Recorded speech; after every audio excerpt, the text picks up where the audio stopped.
Hello everyone, welcome to Jack and Jill Academy, the Infinite Knowledge Hub. Please watch the video till the end. Also like and share it if you find it useful. Kindly subscribe to our YouTube channel and press the bell icon for latest updates. नमस्कार, मैं सोनिका शर्मा आज की हमारी हिंदी की कक्षा में आप सभी का बहुत बहुत स्वागत करती हूँ।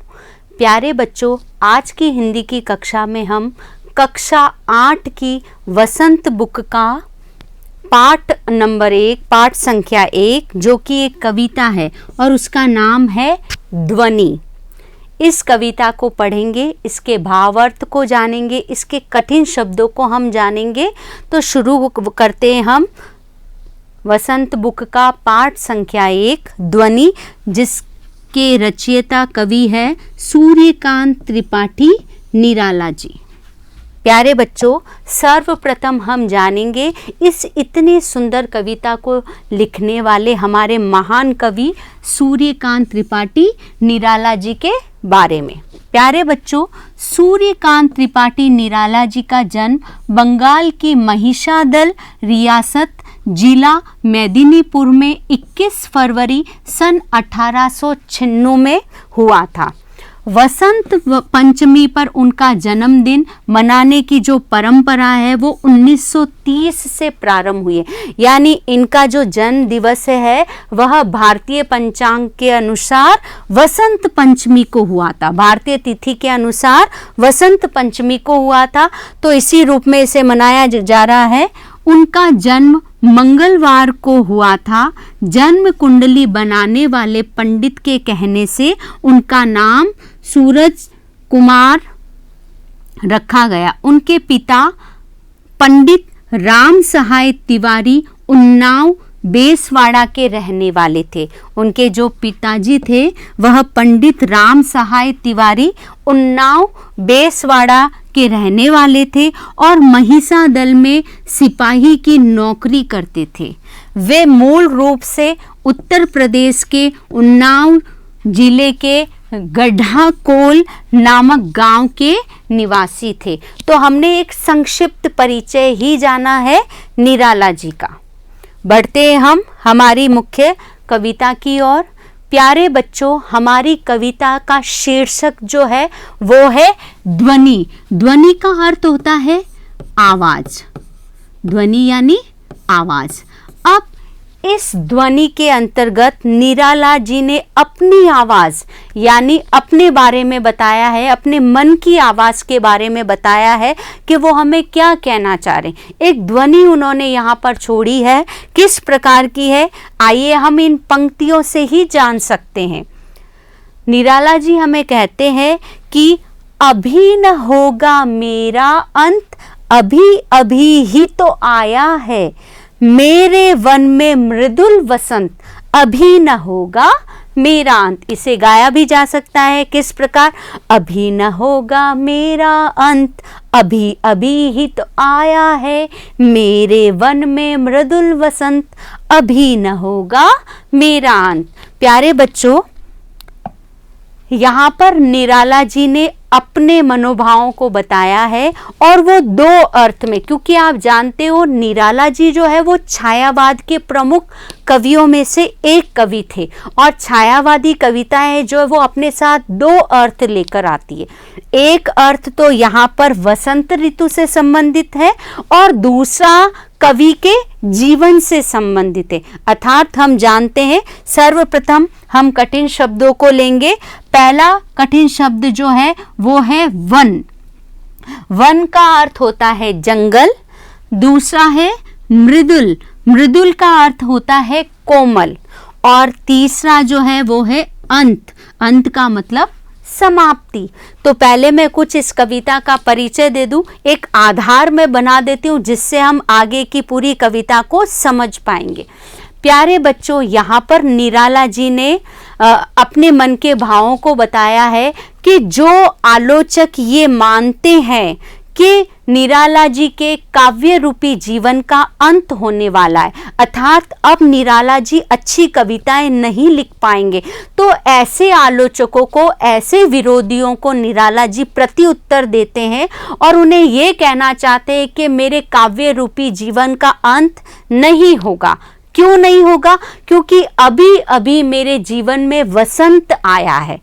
प्यारे बच्चों, जब इस पृथ्वी पर वसंत ऋतु आती है, पतझड़ बीतने के पश्चात जब वसंत ऋतु का आगमन होता है, तो फिर से पृथ्वी में, इस धरती पर एक जान आ जाती है। पतझड़ ऋतु पृथ्वी को सूखा कर जाती है, सब कुछ नष्ट कर जाती है, और ऐसे में जब वसंत ऋतु का आगमन होता है तो इस पृथ्वी पर फिर से एक जान आती है, फिर से पृथ्वी धीरे धीरे हरी भरी होना शुरू करती है, सब कुछ सुंदर हो जाता है, एक मनोहारी दृश्य वापस से बन जाता है, यानी नया जीवन पृथ्वी को फिर से मिल जाता है और एक नए जोश के साथ, एक नई उमंग, एक नए उल्लास के साथ में संपूर्ण परिवेश मनोहारी हो जाता है। तो एक अर्थ यहाँ पर वसंत ऋतु से संबंधित है और दूसरा जो अर्थ है वो कवि के जीवन से संबंधित है। अर्थात कवि अपने आलोचकों को प्रत्युत्तर देता है कि मेरे काव्य रूपी जीवन का अंत अभी नहीं है। क्यों नहीं है? क्योंकि मेरे काव्य रूपी जीवन में अभी अभी नई कल्पनाओं का, नए विचारों का, नई भावनाओं का, नई उमंग, नया उत्साह, नया उल्लास आया है, यानी सब कुछ नया नया मेरे जीवन में अभी अभी आया है। तो मेरे काव्य रूपी जीवन का अंत कैसे हो सकता है? जब भी नई धारणाएं, नए विचार, नई कल्पनाएं उठती है तो कविता भी नई बन जाती है, नई कविताओं की रचना होती है। तो मैं भी अपने जीवन के आने वाले समय में नई कविताएं रचूंगा। तो मेरे काव्य रूपी जीवन का अंत अभी नहीं है। तो इसी भाव से संबंधित हम जानते हैं इस पद को कि अभी न होगा मेरा अंत, अभी अभी ही तो आया है, मेरे वन में मृदुल वसंत, अभी न होगा मेरा अंत। कवि यहाँ पर कह रहे हैं कि जैसे पृथ्वी पर वसंत ऋतु आती है और संपूर्ण परिवेश में एक नयापन आ जाता है ना, फिर से कलियां खिलने लगती है, फूल बन जाते हैं, तितलियां मंडराने लगती है, सब कुछ नया हो जाता। तो मेरे जीवन में भी नई कल्पनाएं, नए विचार, नई भावनाएं जागृत हुई है, नया उत्साह है, नई उमंग है, सब कुछ नया है। तो मैं आत्मविश्वास के साथ कहता हूं कि मेरे काव्य रूपी जीवन का अभी अंत नहीं होने वाला है। तो ये बात उन्होंने अपने आलोचकों को बड़े आत्मविश्वास के साथ रखी है कि मेरे काव्य रूपी जीवन का अभी अंत नहीं होने वाला है। बढ़ते हैं अगले पद की ओर।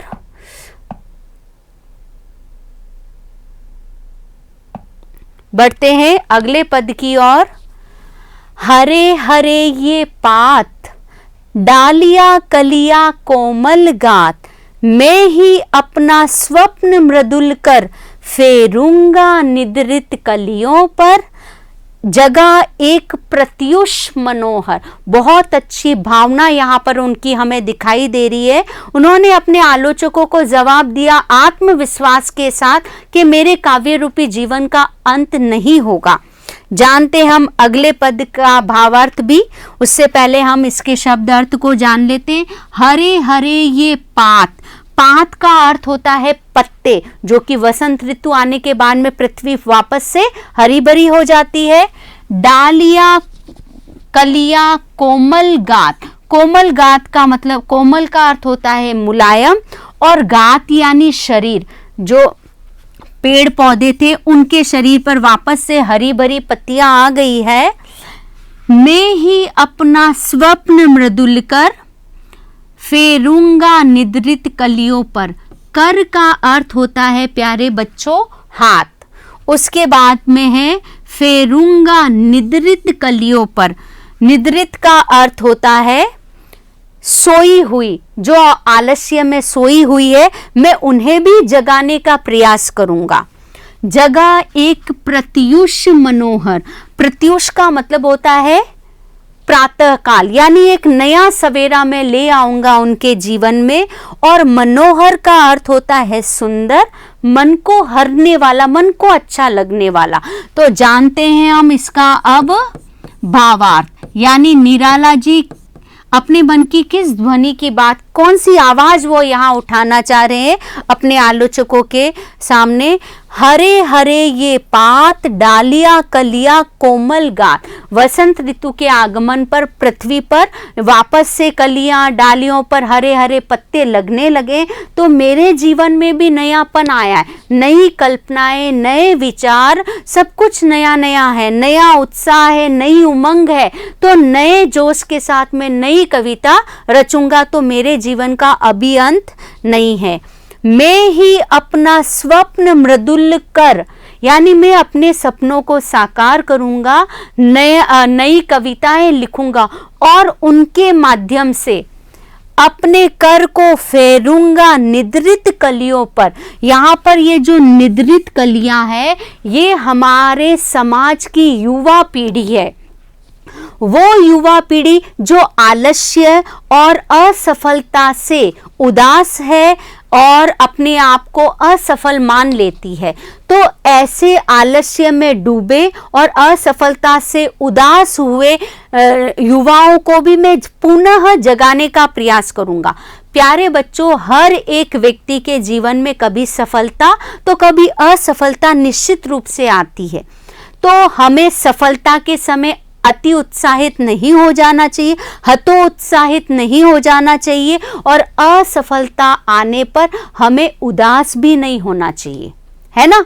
तो यहाँ पर निराला जी हमें ये कह रहे हैं कि मैं अपने जीवन में आए नएपन से नई कविता रचूंगा और समाज की उस युवा पीढ़ी को भी मैं जगाने का प्रयास करूंगा। उनके जीवन को उनके जीवन में भी एक नयापन ले आऊंगा, एक नया सवेरा ले आऊंगा। जो आलस्य में सोए पड़े हैं, जो निराश हुए पड़े हैं, मैं उनको भी जगा दूंगा। जैसे वसंत ऋतु का आगमन होता है तो पृथ्वी के संपूर्ण चीजों पर जैसे ही वसंत की हवा चलती है तो वापस उनमें एक जान सी आ जाती है, नयापन आ जाता है। तो मैं भी अपने सपनों को साकार करूंगा और उन युवा पीढ़ी को भी जगाऊंगा और उन्हें भी उनके लक्ष्य की ओर बढ़ने का रास्ता दिखाऊंगा। तो जो कोई भी ये मानता है कि मेरे काव्य रूपी जीवन का अंत है, वो सभी सुन ले। बड़ा आत्मविश्वास यहाँ निराला जी का दिखाई दे रहा है कि वे सभी सुन ले, मेरे काव्य रूपी जीवन का अंत अभी नहीं है। मैं तो अपने जीवन में भी नया सवेरा ले आया हूँ और उस निद्रित कलियों अर्थात युवा पीढ़ी के जीवन में भी नया सवेरा ले आऊंगा और उन्हें भी उनके लक्ष्य तक पहुंचाने का प्रयास करूंगा। तो हमने यहाँ पर जाना कैसे आत्मविश्वास आने के पश्चात निराला जी एक ध्वनि के माध्यम से सभी में एक ध्वनि भर रहे हैं। अगला पद है, पुष्प पुष्प से तंद्रालस लालसा खींच लूंगा मैं, अपने नव जीवन का अमृत सहर्ष सींच दूंगा मैं, द्वार दिखा दूंगा फिर उनको, हे मेरे वे जहां अनंत अभी न होगा मेरा अंत। बहुत अच्छा भाव इस पद में उन्होंने, और बहुत गहरा और बहुत बड़ा भाव यहाँ पर उन्होंने दिखाया है। किस प्रकार वह अपने जीवन में उत्साहित है, अपने जीवन से उत्साहित है, उमंग से भरे और नई कविता रचने के लिए उत्साहित हो रहे हैं। उसी प्रकार समाज की युवा पीढ़ी को भी जगाने का प्रयास कर रहे हैं, क्योंकि युवाओं से ही हमारे देश का निर्माण होता है। तो जानते हैं हम इसके अगले पद के शब्द अर्थों को। पुष्प का अर्थ होता है फूल, तंद्रा और आलस्य से ये शब्द बना है तंद्रालस। तंद्रालस का मतलब होता है आलस्य और नींद, यानी जो युवा पीढ़ी आलस्य से नींद में सोई पड़ी है उन्हें भी मैं जगा दूंगा। लालसा का मतलब होता है इच्छाएं, जो भी उनकी इच्छाएं उन सबको मैं खींच लूंगा। अपने नव जीवन, नव का मतलब होता है नवीन, नया, और द्वार का मतलब होता है दरवाजा, अनंत का मतलब होता है जिसका अंत ना हो अर्थात ईश्वर तक, यानी इस जीवन का एक ही लक्ष्य है, ईश्वर ने हमें जन्म दिया है तो अंत में ईश्वर से जाकर ही मिलना है, यानी ईश्वर को ही प्राप्त करना है। तो यहाँ पर कवि निराला जी हमें ये बताना चाह रहे हैं कि जो हमारी युवा पीढ़ी है उनसे मैं उनका आलस्य और उनकी निंद्रा को खींच लूंगा, उनकी जितनी भी इच्छाएं उन सबको मैं खींच लूंगा, अर्थात उनमें एक नया जोश, नई उमंग भरूंगा, जिससे वह आलस्य और निंद्रा को त्याग कर अपने लक्ष्य तक अर्थात अपने अंत तक पहुंचने का मार्ग वो जान लेंगे। तो अपने नव जीवन का अमृत सहर्ष सींच दूंगा, उनसे आलस्य खींचूंगा और जो मेरे जीवन में नयापन आया है, नव जागरण जो हुआ है, मैं वो का वो उन युवा पीढ़ी में भी भरूंगा, उन्हें भी उनके लक्ष्य तक पहुंचाने का द्वार दिखाऊंगा और एक नया उत्साह, नई उमंग उनमें भरकर उन्हें जगाने का प्रयास करूंगा। तो अपने नव जीवन का अमृत सहर्ष सींच दूंगा, जो नयापन मेरे जीवन में आया है वह मैं उस युवा पीढ़ी में भी भरूंगा और द्वार दिखा दूंगा फिर उनको, अर्थात उस युवा पीढ़ी को अपने लक्ष्य तक पहुंचने का मार्ग दिखा दूंगा। हे मेरे वे जहां अनंत, यानी जहां अनंत तक उन्हें जाना है वहां तक पहुंचने का मार्ग मैं उन्हें दिखा दूंगा। अभी न होगा मेरा अंत, यानी अभी मेरे काव्य रूपी जीवन का अंत बिल्कुल भी संभव नहीं है, क्योंकि अभी अभी नया जोश, नई उमंग, नई कल्पनाएं, नए विचारों का संचार हुआ है। तो अभी मुझे अपने जीवन में बहुत आगे जाना है, बहुत सी कविताएं रचनी है, सबको भी बताना है और युवा पीढ़ी को भी जागरूक करना है। तो ये सारा काम करना है मुझे अभी, तो अभी मेरे काव्य रूपी जीवन का अंत संभव नहीं है। अर्थात उन्होंने अपने जीवन में एक नयापन लाया और समाज में भी एक नव जागरण का प्रयास किया है इस कविता के माध्यम से। और इसमें एक माध्यम बनी है हमारी वसंत ऋतु। आप सभी जानते हो वसंत को ऋतु राज कहा जाता, अर्थात सभी ऋतुओं का राजा। क्यों? क्योंकि इस समय पृथ्वी का एक अनोखा रूप, सौंदर्य युक्त रूप ही हमें नजर आता है और उसमें ऐसा कहीं प्रतीत नहीं होता है कि इस पृथ्वी का कहीं अंत होने वाला है। तो मेरे जीवन में भी मेरे काव्य रूपी जीवन में भी नई कल्पनाएं, नए विचारों का अभी अभी आगमन हुआ है। तो अभी मैं बहुत अच्छी कविताएं नए जोश के साथ नए विषयों पे रचूंगा, तो मेरे जीवन का अभी अंत संभव नहीं है। तो प्यारे बच्चों, आज की हिंदी की कक्षा में हमने कक्षा 8 की वसंत बुक का पहला पाठ, जो कि एक कविता थी ध्वनि, और हमने यहाँ पर निराला जी की ध्वनि को बहुत अच्छे से समझने का प्रयास किया है कि किस प्रकार वह समाज की युवा पीढ़ी को जागरूक करना चाह रहे हैं और अपने लक्ष्य अर्थात ईश्वर की प्राप्ति का मार्ग दिखाना चाहते हैं। तो मैं आशा करती हूँ कि आपको यह कविता ज़रूर समझ आई होगी। इसे आप घर पर अभ्यास करें, कविता का सस्वर वादन करें, उसे गायन करने का भी प्रयास करें। इसी के साथ आज की हमारी हिंदी की कक्षा यहीं पर समाप्त होती है। धन्यवाद। Thank you for watching the video. Follow us on Facebook, Instagram, Twitter and LinkedIn as Jack and Jill Academy for more information. You can also download Jack and Jill Academy's app from Play Store for online courses related to school education from pre-primary to senior secondary level. Competitive exams like NTSC, NDA, CLAT, JEE, NEET and multi-activities like yoga, art and craft, dance, music, self-defense and many more.